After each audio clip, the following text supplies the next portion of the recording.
Good evening guys. Yan. Ito ang aming trabaho dito.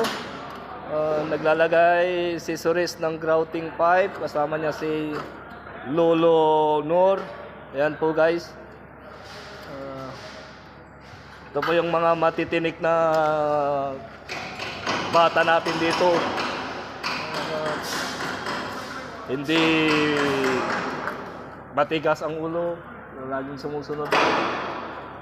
Yan, ito si Suris at saka si Lolo Nor.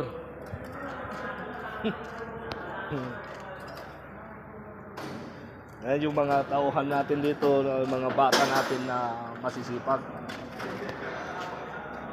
Yan. Hey guys, follow me, follow and subscribe our YouTube